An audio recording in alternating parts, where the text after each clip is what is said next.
Bonsoir Lucille. Bonsoir Yves, bonsoir à tous. Alors Lucille, très clairement, Donald Trump accentue encore sa pression sur le Venezuela. Oui, dans les airs, ce sont d'abord des bombardiers américains comme ceux-ci qui ont survolé la mer des Caraïbes à quelques dizaines de kilomètres seulement des côtes vénézuéliennes. C'est la presse américaine qui le dévoile après s'être entretenue avec des responsables de la défense. Démonstration de force aussi en mer avec les frappes qui s'intensifient.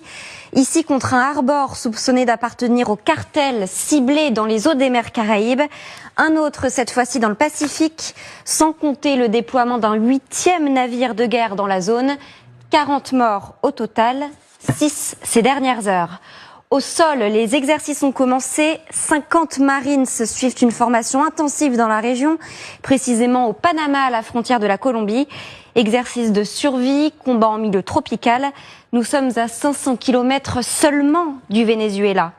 Et surtout, ce qui vient renforcer l'idée de cette marche en avant, ce sont les déclarations de Trump lui-même. Nous sommes prêts, dit-il. Écoutez. You know, the land is going to be next.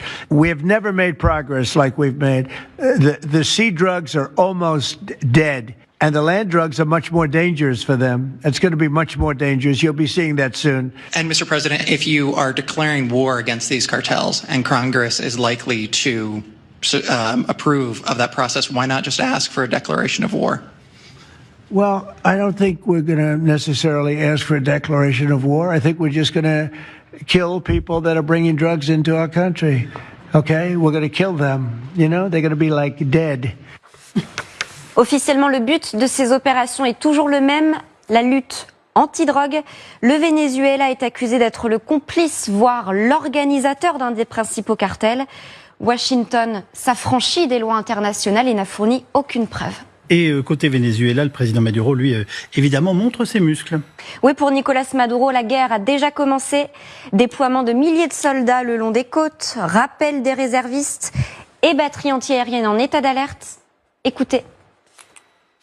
Cualquier fuerza militar del mundo sabe el poder de los IGLAS.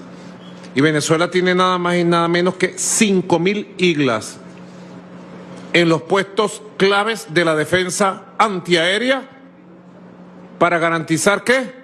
La paz, la estabilidad, la tranquilidad de nuestro pueblo. Más de 5.000.